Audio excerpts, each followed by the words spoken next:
भैया जरा रिक्शा रोकना, बस 2 मिनट, जल्दी रुको भैया। हाँ बस वही साइड में रोक दो, बस जल्दी रुको भैया, रोको रिक्शा।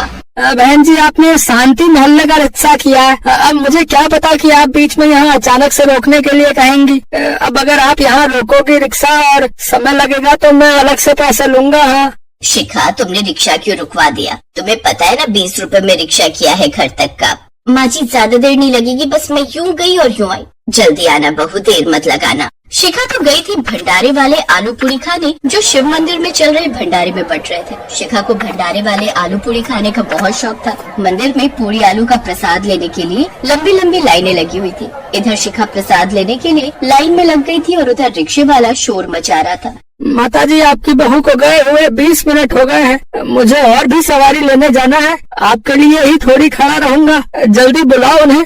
हाँ मैं फोन करती हूँ भैया। हेलो, अरे शिखा बहू कहाँ रह गई? जल्दी आओ, रिक्शे वाला भैया और इंतजार नहीं करने दे रहा। बस आ गई बाजी। अरे भैया जरा जल्दी जल्दी कर लो। भैया जी मुझे पहले दे दो ना प्रसाद, रिक्शे वाला बहुत देर से इंतजार कर रहा है। मैडम सबको नंबर से ही मिलेगा। अगर आपको दे दिया तो दूसरे भक्त नाराज हो जाएंगे। आपको प्रतीक्षा तो करनी पड़ेगी ना, जब नंबर आएगा तभी प्रसाद मिलेगा। शिखा को इंतजार करना पड़ा और रिक्शे वाला बार बार उसकी सास को बोले जा रहा था। मुझे स्कूल के बच्चों को लेने जाना होता है। मुझे पता होता कि आप लोग बीच में रुकने वाले हो तो मैं रिक्शा पर कभी न बैठाता। शिखा के हाथ में आलू पूरी के दोने थे। कितनी देर से भैया शोर मचा रहा है, कहाँ रह गई थी तू? भंडारे में आलू पूरी का प्रसाद बच रहा था और आप तो जानते हो मुझे भंडारे वाले आलू पूरी कितने पसंद है। अब घर जाकर तैयार रहो इसे डबल पैसे देने के लिए। और फिर ऐसा ही हुआ। जैसे ही शिखा अपनी सास के साथ घर पहुँची और उसने रिक्शे वाले को 20 रुपए दिए, रिक्शे वाला मुँह बनाने लगा।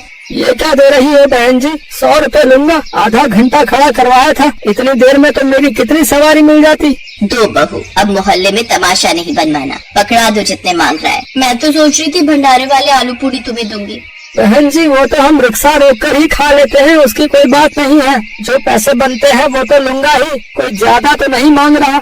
रिक्शे वाला 100 रुपए लेकर चला गया। बड़ी देर लगा दी तुम लोगों ने आने में। अरे मुझे जरूरी काम से जाना था भाई, ताला भी नहीं मार सकता था। कभी पीछे से सुनील आ जाता तो तुम दोनों भी घर पर नहीं थी।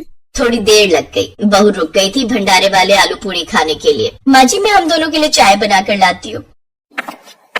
चलो कोई बात नहीं, बहू की पसंद की चीज है। ये तो हम सभी जानते हैं कि बहू को भंडारे वाले आलू पूरी बहुत पसंद आते हैं, है भाई। अगले दिन पड़ोस में रहने वाली ममता के बेटे का जन्मदिन था। वो शिखा के घर इनवाइट करने के लिए आई हुई थी। आंटी जी पहले सुबह हवन होगा और उसके बाद भंडारा बांटेंगे। आलू पूरी बना रहे हो भंडारे में? नहीं, आलू पूरी का भंडारा नहीं है। हमने तो दाल, कद्दू की सब्जी, तंदूरी रोटी, खीर और रायता रखवाया। आलू पूरी के लिए सोनू के पापा कह तो रहे थे, पर हमने सोचा खाली आलू पूरी से पेट नहीं भरेगा, इसलिए ये सब रखवा लिया। ऐसी बात नहीं है ममता, भंडारे वाले आलू पूरी की तो बात ही अलग होती है। मुझे तो बहुत पसंद है भंडारे वाले आलू पूरी। अच्छा चलो मैं चलती हूँ, आप सब समय पर हवन और भंडारे में पहुँच जाना। शिखा तुम तो बिल्कुल ही अजीब हो बहू। अगर तुम्हें भंडारे वाले आलू पूरी पसंद है तो जरूरी नहीं कि हर भंडारे में तुम्हें आलू पूरी ही मिले। माँ जी एक ही तो चीज है जो मैं इतने शौक से खाती हूँ, और वो है भंडारे वाले आलू पूरी। हर किसी की अपनी पसंद होती है, सबको कुछ न कुछ व्यंजन पसंद होता है। जैसे आपको आटे का हलवा पसंद है, मैं आपकी पसंद का आटे का हलवा बनाती हूँ ना, ऐसे ही मुझे भंडारे वाले आलू पूरी का स्वाद पसंद है। वो कुछ अलग ही स्वाद होता है, मतलब हम कोशिश भी करें तो भी उस स्वाद को नहीं ला पाते। शायद वो कुछ स्पेशल होता है। बहू जब लतिका रितिका को अपने साथ सब्जी मंडी ले गई, रास्ते भर लतिका यही सोच रही थी कि अब वो रितिका के सामने मोमोज कैसे खरीदे। तभी उसे एक आइडिया आया। रितिका ये लो 100 रुपए, तुम वहाँ सामने से 2 किलो प्याज ले लो, तब तक मैं वहाँ से हरी सब्जियाँ लेकर आती हूँ, फिर तुम इसी जगह मिलना, ठीक है? ठीक है भाभी। दोनों बहुएं अलग अलग दिशाओं में चल पड़ी। वहीं थोड़ी दूर पर फास्ट फूड के ठेले लगे हुए थे, जिन्हें देखकर उन दोनों के मुंह में पानी आने लगा। लतिका सबसे नजर चुराते हुए मोमोज वाले ठेले पर पहुंची और आंख बंद कर मोमोज का मजा लेने लगी। तभी उसे हल्का सा धक्का लगा।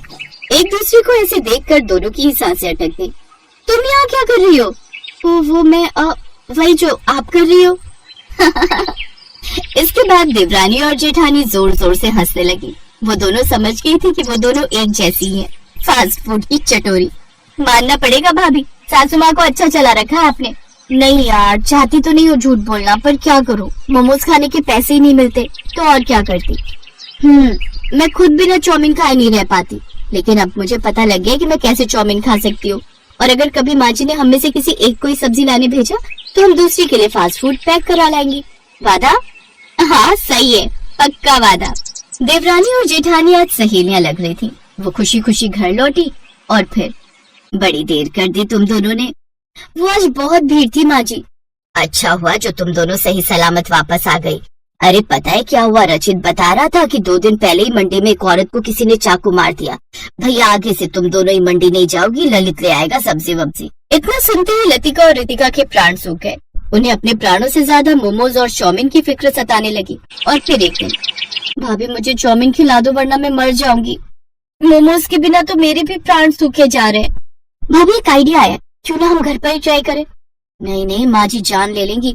अरे सिर्फ हम दोनों के लिए, उन्हें बताएगा कौन। अच्छा तो फिर चल तू तैयारी शुरू कर, मैं बाहर पहरा देती हूँ। फिर जब तेरी चाउमीन बन जाए तो मैं अपने मोमोज बनाऊंगी। ठीक है भाभी। दोनों बहुएं अब ऐसे ही घर की रसोई में मोमोज और चाउमीन बनाने लगी। दोनों बहुओं को अब मोमोज और चाउमीन बनाने में महारत हासिल हो गई थी। और फिर एक दिन क्या हुआ ललित रचित, तुम दोनों का मुंह क्यों उतरा हुआ है? माँ हमारी फैक्ट्री बंद हो गई, हम दोनों की नौकरी चली गई। अब समझ नहीं आ रहा कि क्या करें। भैया मेरी मानो तो कुछ छोटा मोटा पर अपना ही शुरू करते हैं। रचित का इतना कहना ही था कि तभी रसोई में लतिका ने रितिका से कहा, रितिका यही मौका है, झट से मोमोज और चाउमीन निकाल प्लेट में, जल्दी कर। अगले पल लतिका और रितिका प्लेट में मोमोज और चाउमीन लेकर बाहर खड़ी थी, जिसे देखकर सुमन और उसके दोनों बेटों के मुंह में पानी आ गया। कहाँ से मंगवाए रितिका? भैया ये हम दोनों ने बनाए हैं घर पर। हम चाहते हैं कि हम फास्ट फूड का ठेला लगाएं दोनों मिलकर। क्या कहा? घर की बहुएं ये मोमोज और चाउमीन बनाकर बेचेंगी? ना ना ना, नहीं बेचेंगे तो आपके दोनों बेटे, हम तो सिर्फ बनाएंगी। हाँ माँ, क्या पता यही हमारी किस्मत बदल दे।